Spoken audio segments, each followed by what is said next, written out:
Cho con screen nhóm mấy chả ឃើញបងឃើញ bạn chẳng phải nhóm nick cứ present em nhóm cứ chung chùm nón đáy chẳng vậy là nhóm ខ្ញុំ cứ ឃើ nhóm ញរឿង sắc sáng blur cứ អញ្ nhóm ចឹង sắc បង sáng bị shooter biết bạn ខ្ញុំឃើញ blur អញ្ចឹង ồ mà phải internet đấy chả សាក់ share ម្ដងទៀត xem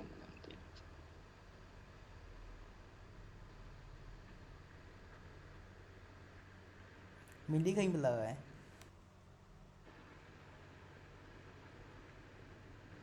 khơi blur chả okដូចគ្នាអញ្ចឹង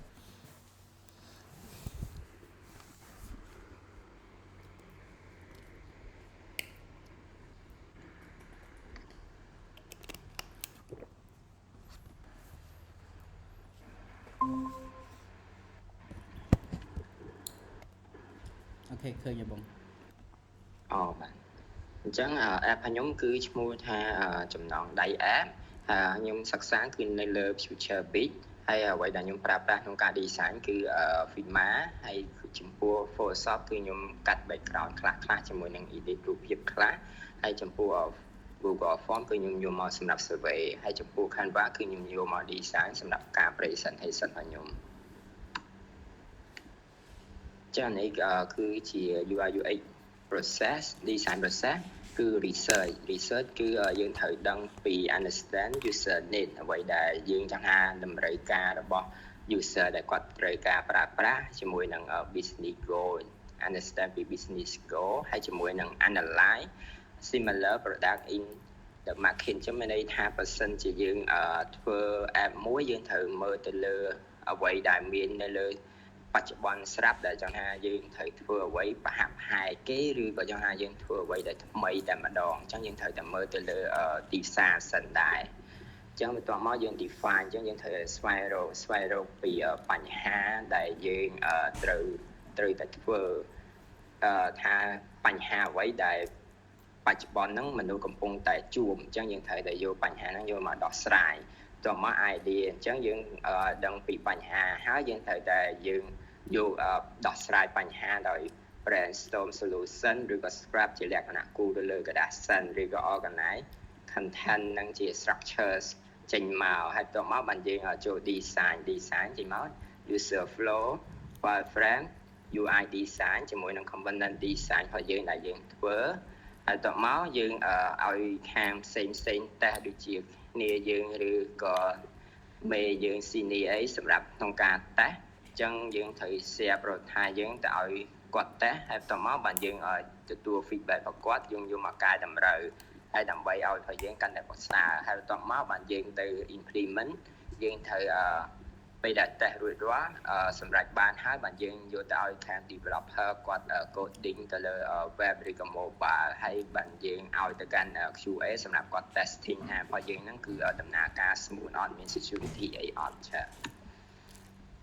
ចឹងបន្ទាប់មក content list របស់ខ្ញុំគឺទាំងអស់គឺមាន10ចំណុចដែលខ្ញុំថ្ងៃហ្នឹងយកមកបង្ហាញហ្នឹងគឺមានដូចជាទី1គឺ user research problem statement possible solution brainstorm user flow information structure wireframe user interface prototype ជាមួយនឹង component ចឹង user research ខ្ញុំគឺខ្ញុំបានប្រើប្រាស់ Google Form គឺខ្ញុំបាន research ទៅលើអ្នកដែលធ្វើការជាមួយខ្ញុំហ្នឹងចំនួន3នាក់ដែលគាត់ទី1គាត់មានឈ្មោះរស្មីដែលគាត់អាយុចាប់ពីប្រហាក់ប្រហែលចន្លោះពី18ទៅ25ឆ្នាំភេទប្រុសខ្ញុំបានសួរសំណួរគាត់ដែលខ្ញុំចង់អ្វីដែលខ្ញុំ focus ជាងគេហ្នឹងគឺតើការគាត់ scan ហ្នឹងពេលដែលគាត់ទៅកម្មវិធីអាពាហ៍ពិពាហ៍ផកគេឬក៏មិត្តភ័ក្តិឬក៏បងប្អូនសាច់ញាតិអីហ្នឹងគឺគាត់ប្រើប្រាស់ដោយការ scan QR ឬក៏ការគាត់ប្រើប្រាស់ដោយជាសាច់ប្រាក់សម្រាប់ចងដៃចំពោះគាត់ឈ្មោះសុផននេះគឺគាត់មានអាយុពី26ឆ្នាំដល់30ឆ្នាំភេទប្រុសដូចគ្នាគឺគាត់ដូចគ្នាគឺគាត់ដោយការ scan QR ចំពោះម្នាក់ទៀតគឺគាត់ឈ្មោះមេងហុងដែលគាត់មានអាយុចន្លោះពី18ទៅ25ឆ្នាំភេទប្រុសដែលគាត់វិញគឺពេលខ្លះគាត់ប្រើប្រាស់ដោយសាច់ប្រាក់ក្នុងការចងដៃ ចឹងចំពោះ problem statement របស់ខ្ញុំគឺដោយសារតែពេលខ្លះយើងទទួលបានលក្ខណៈបានបញ្ហាហ្នឹងគឺបញ្ហាគឺពេលខ្លះយើងទទួលបានអ្នកដែលយើង invite ហ្នឹងគឺមិនមែនពិតប្រាកដដែលជាអ្នកដែលយើងត្រូវ invite ទេហើយពេលខ្លះ employee expense នេះមានន័យថាពេលខ្លះយើងត្រូវជួលអ្នកផ្សេងគាត់ឲ្យមកជួយកត់ចំណងដៃឬក៏អត់ទេជាលក្ខណៈបងប្អូនសាច់ញាតិអីប៉ុន្តែយើងពេលខ្លះយើងក៏ត្រូវឲ្យចំណាយទៅលើគាត់ដែរពេលខ្លះទៀតបើសិនជាមានអ្នកច្រើនពេលខ្លះអាចនឹងមានករណីច្រើនគឺការបាត់បង់ថវិការបស់យើងអញ្ចឹងថាពេលខ្លះត្រូវទាំងអស់គឺមាន100អញ្ចឹងពេលខ្លះអាចនឹងបាត់បង់10ឬក៏5អីចឹងទៅអញ្ចឹងវាអាចនឹងបាត់បង់ communication breakdown មានន័យថាលក្ខណៈដូចសុវត្ថិភាពឬក៏ចង់ថាយើងទំនាក់ទំនងយ៉ាងណាយើងអត់សូវបានចិត្តស្និទ្ធយើងពេលខ្លះចឹងទៅយើងដូចអត់ស្គាល់ម្នាក់ហ្នឹងទេប៉ុន្តែគាត់បានមកដោយយើងអត់បានជើងអីចឹងទៅហើយទី5ហ្នឹងគឺពេលខ្លះចំនួនលុយយើងអញ្ចឹងយើងពិបាករាប់យើងចង់ថាយើងអត់ដឹងឃើញភ្លាមអញ្ចឹងយើងចង់ថាឧទាហរណ៍ថាយើងទទួលបានចំណងដៃ 10000 20000 ឬក៏ប្រមាណអញ្ចឹងភ្លាមគឺយើងអត់អាចកណនីតន់អីអញ្ចឹងយើងត្រូវតែរៀងយូរដែរអញ្ចឹងបើសិនជាមាន app ហ្នឹងគឺប្រហែលជាងាយស្រួលក្នុងការកណនីដែរអញ្ចឹងបញ្ហាដែលខ្ញុំដោះស្រាយហ្នឹងគឺខ្ញុំនឹងបង្កើត app មួយដែលអាចនឹង track ទៅលើចំណូលរបស់គាត់ដោយចង់ថាយើងអាចប្រើប្រាស់ដោយការ scan អញ្ចឹងមានន័យថាបើសិនជាយើងមាន user មានអ្នកដែលចូលរួមភ្ញៀវដែលចូលរួមមកគឺយើងអាចដឹងថាគាត់ចងប្រមាណឬក៏ប្រមាណយ៉ាងហោចប្រហែលជាចំនួនអ្នកដែលចង់ថាអ្នកដែលយើងប្រើក្នុងការធ្វើកម្មវិធីតែម្នាក់អីទេបើសិនជាយើងអញ្ចឹងយើងមិនអាចចង់ថាកាត់ថយការចំណាយដែរហើយយើងក៏យើងអាច scan ងាយស្រួលជាងមុនហើយយើងបានឃើញលុយឬក៏ថវិការបស់យើងគឺភ្លាមតែម្ដង brainstorm idea solution ចាំមានន័យថានៅក្នុង brainstorm ដែល idea របស់ខ្ញុំហ្នឹងគឺយើងទីមួយក៏មានQR code bank ចាំមានន័យថាយើងអាច generate ជា QR code bank យើងអាចប្រើប្រាស់ជា QR code ហ្មងហើយយើងអាច research បានតាមឈ្មោះយើងអាច import export ជា Excel ហើយយើងអាច view អ្នកដែលចូលរួមឈ្មោះជាមួយនឹងការចងដៃរបស់គាត់ទីគាត់ចងប្រមាណ alert notification ពេលដែលគាត់ចងដៃរួចនឹង alert ចូលនៅក្នុងអាចនឹងចូលក្នុង Telegram ជាមួយនឹង app របស់យើងតែម្ដង share ឬ social media ឬក៏ print អញ្ចឹងមានន័យថានេះគឺសម្រាប់ print ទៅលើ QR code ហើយជាមួយនឹង share ទៅដូចជា Telegram ឬក៏អីទៅលើ QR code របស់យើងអញ្ចឹងយើងអាច switch ក្នុងការចងនេះបើសិនជាគាត់អត់បានយកមកទេយើងអាចលក្ខណៈ switch ដើម្បីលក្ខណៈចងផ្ទាល់ដោយ QR code របស់គាត់អញ្ចឹងយើងអាច scan បានជាលុយខ្មែរឬក៏ដុល្លារហើយនេះយើងអាច link ទៅ Google Map ហ្មងហើយយើងអាច link ទៅ contact ផងអ្នកដែលធ្វើកម្មវិធីហ្នឹង generate ជា QR code អញ្ចឹងយើងអាច generate ឈ្មោះរបស់គាត់ជា QR code តែម្ដងអញ្ចឹងចំពោះ user flow ខ្ញុំគឺមុនមក start app អញ្ចឹង loading page គឺពួកខាងមុខមិញហ្នឹងហើយតមក login screen អញ្ចឹងបើសិនជាគាត់ login success នឹងចូល home screen បើសិនជាអត់ទេឲ្យចូល sign up វិញតមកគាត់អាចលក្ខណៈ scan QR code ហើយតមកចូលលុយដែលគាត់ត្រូវចងដៃដែលគាត់ចងដៃហើយតមក commit អញ្ចឹងចំណុចទី6គឺ information structure អញ្ចឹង app របស់ខ្ញុំគឺ start page អញ្ចឹង check condition សិនបើសិនជាគាត់មាន user ស្រាប់គាត់អាច login តាមpassword email ឬក៏ Apple ID ឬក៏ Facebook តែម្ដងប៉ុន្តែបើសិនជាអត់ទេគាត់អាច register ឬក៏ sign up តាម email Apple ID ឬក៏ Facebook យកតែម្ដងអញ្ចឹងបន្ទាប់មកបានចូលមកដល់ home screen នេះមាន5ចំណុចគឺទី1គឺ home page នេះខ្ញុំមានដូចជា search យើងអាច search បានហើយចំពោះ total price ឬក៏ total balance យើងអាចសមតុល្យនៃសាច់ប្រាក់របស់យើង status គឺមានន័យថាតាមពេលដែលយើងធ្វើហ្នឹងគឺយើងកំណត់ទៅលើថាគាត់បានជាន់ឬក៏មិនទាន់បានជាន់អញ្ចឹងមានន័យថាបើសិនជាគាត់អត់ទាន់បានចូលរួមទេនឹងចេញ disjoin ហើយចំពោះ list ហ្នឹងគឺមានដូចជាឈ្មោះរបស់គាត់ចំនួនលុយដែលគាត់ចងពេលវេលាដែលគាត់ចងដៃហើយជា cash ឬក៏ជា bank ឬក៏ហើយជាមួយនឹងមាន QR code របស់គាត់អញ្ចឹងចំពោះ file គឺយើងអាច import ជា Excel ឬក៏យើងអាច import ជា Excel ចូលមកឬក៏អត់ទេជាលក្ខណៈយើង menu មួយតែម្ដងក៏បានដែរទៅលើឈ្មោះ price ជាមួយនឹង date time នេះគឺចង់ថាចំនួនសម្រាប់ QR code ប៉ុន្តែបើជាក់ស្ដែងគឺយើងហ្នឹងហើយគឺយើងត្រូវបញ្ចូលទាំងអស់នេះសិនចំពោះបើសិនជាយើងតាម Excel ឬក៏បើសិនជាតាមមួយតាម menu ហ្នឹងគឺយើងបញ្ចូលតែឈ្មោះទៅបានហើយបន្ទាប់មកយើងអាច generate ជា QR code បានយើងអាច share ទៅ social media បានយើងអាច print បាន edit បាននិង delete បានហើយចំពោះការ scan នោះគឺយើងអាច scan ជា QR code ឬក៏យើងអាចទទួលបានជា QR code របស់គេក៏បាន payment method យើងចង់ថាលក្ខណៈតើគាត់ចងបើសិនជាគាត់មានតែ QR code មកយើងអាចជាលក្ខណៈបញ្ចូលជា payment ឲ្យគាត់ក៏បានដែរឬក៏យើងអាច upload ជាលក្ខណៈgallery របស់យើងយក image របស់យើងមកហើយជាមួយនឹងពេលខ្លះពេលយប់អញ្ចឹងយើងអាចមានជា flash ថែមម្ដងទៀតហើយចំពោះបន្តនេះគឺ notification នេះគឺមាន transaction គាត់ដែលគាត់ទទួលបានលុយហ្នឹងពីខាងណាមកអញ្ចឹងទៅហើយបន្តមកមាន system អញ្ចឹងមានន័យថា system នេះគឺឧទាហរណ៍ថា update ឬក៏អីផ្សេងនឹងចូលទៅកាន់ notification ផ្នែក system ចំពោះ setting គឺមានដូចជាឈ្មោះ email គាត់ Google Map contact ហើយជាមួយនឹង log out ចឹងនេះគឺជាចំណុចទី7គឺ wireframe ខ្ញុំគឺមានប៉ុណ្ណឹងគឺចង់ថានេះ home page នេះគឺ file នេះគឺ scan នេះគឺ notification និងចុងក្រោយគឺ setting ចឹងចំណុចទី8គឺ user interface ចឹងគឺ welcome page ខ្ញុំគឺបែបអញ្ចឹងគឺពេលដែល loading ចេញមកគឺចេញរូបមួយនេះចឹង user interface នេះគឺមានដូចជា register sign in verify និង success អញ្ចឹងពេលដែលគាត់ចូល user email ជាមួយនឹង password រួចគឺនឹងចូលដល់ខាងក្នុងនេះអញ្ចឹងមានOTP មួយតង់ទៀតសម្រាប់ verify ថានឹងពិតជា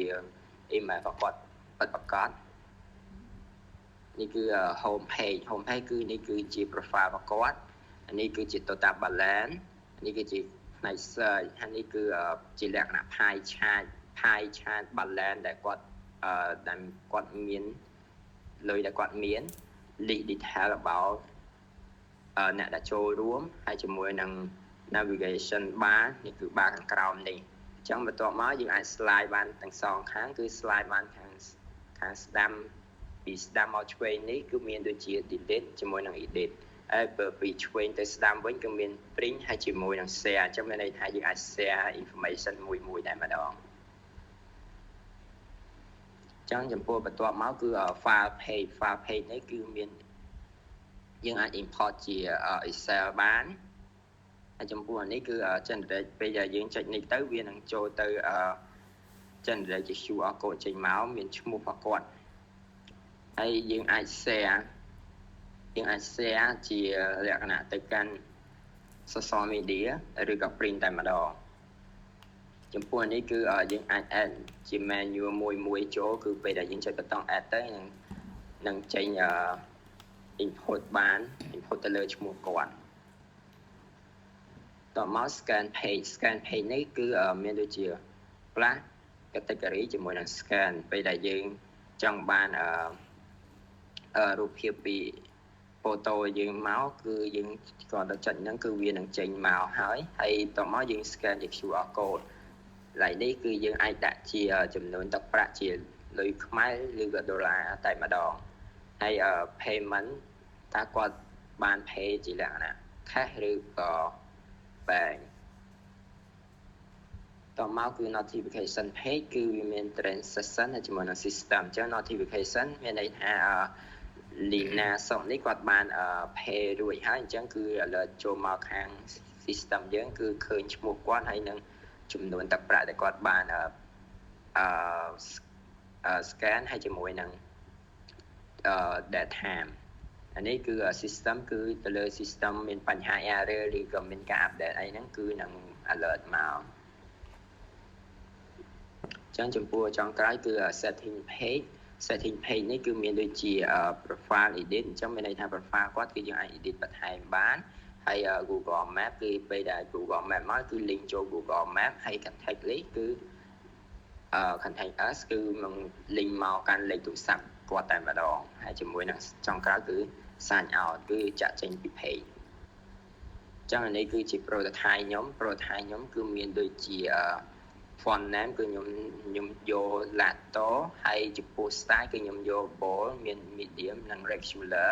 ចំពោះ size គឺមាន7នេះហើយចំពោះ color គឺខ្ញុំបាន5 color គឺខ្ញុំយកពណ៌នេះហើយតមកនេះគឺយើងស្ដាយខ្ញុំប្រើបណ្ដាខ្ញុំប្រើតិចតួចហើយជាមួយនឹងអានេះសម្រាប់ error ឬក៏ success អីហើយជាមួយនឹងពណ៌ខ្មៅសម្រាប់យើងដាក់ជា text ឬក៏នឹងឲ្យភាគច្រើនគឺជា text អានេះគឺជា component ខ្ញុំទាំងអស់ដែលខ្ញុំប្រើប្រាស់មានដូចជា payment method ដែលយើងសម្រាប់អាច click បានហើយចំពោះ slide bar សម្រាប់ទៅលើ notification ប៊ូតុងហើយជាមួយនឹង password field សម្រាប់បញ្ចូល password current text box ចឹងសម្រាប់អានេះប្រើប្រាស់សម្រាប់លុយខ្មែរនិងលុយដុល្លារអានេះ navigation bar គឺមាន black និង white អានេះសម្រាប់ scan ចំពោះអានេះ switch join មានន័យថាយើងអាច switch to join ហ្នឹងមានន័យថាយើងសម្រាប់ការ join ហ្នឹងខ្ញុំបានបង្កើតជា component មួយចំពោះអានេះ disjoin ហ្នឹងខ្ញុំបានបង្កើតជា component មួយទៀតអានេះ text field ដែលខ្ញុំប្រើប្រាស់ដែរហើយចំពោះអានេះគឺ status សម្រាប់ success ឬក៏ error ឬក៏ warning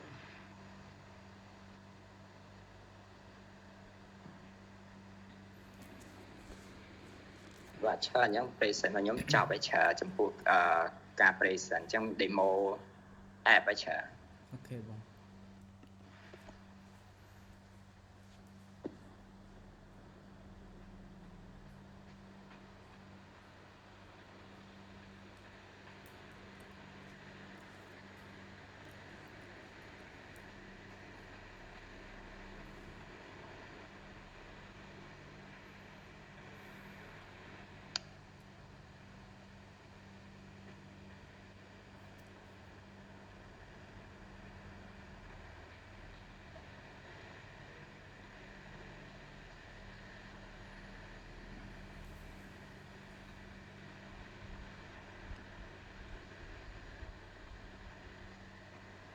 បាទអញ្ចឹងគឺអានេះគឺ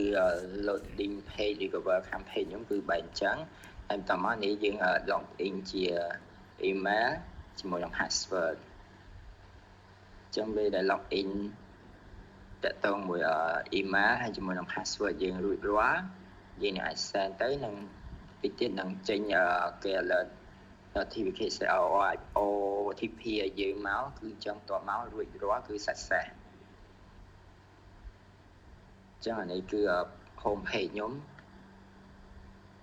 ចឹងយើង slide ពីស្ដាំមកឆ្វេងចេញ edit ជាមួយនឹង delete ពីឆ្វេងមកស្ដាំ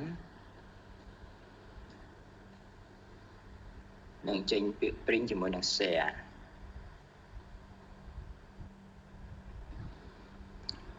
ចឹងនេះគឺ file របស់ខ្ញុំ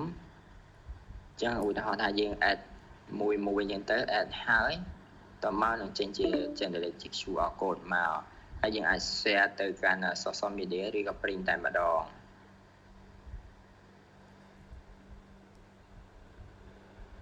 ចឹងពេលរួចរាល់នឹងចូលមក home page យើងចឹងនេះគឺជាការ scan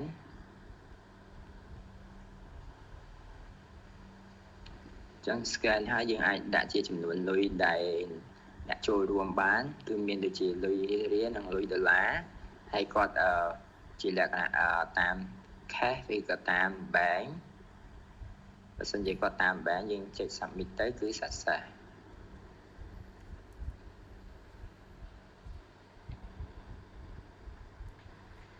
នេះគឺ notification ខ្ញុំគឺយើងអាច switch ទៅមកបានដែលចង់ថាគឺលើព័ត៌មាន user ដែលគាត់បានចូលរួមដែលគាត់បានចងដៃរួចរាល់នេះគឺជាសម្រាប់ system អញ្ចឹងអានេះគឺ setting គឺមានដូចជា Google Map យើងអាច link ទៅកាន់ Google បានហើយជាមួយនឹង contact គឺយើង contact ទៅលើម្ចាស់កម្មវិធីតែម្ដង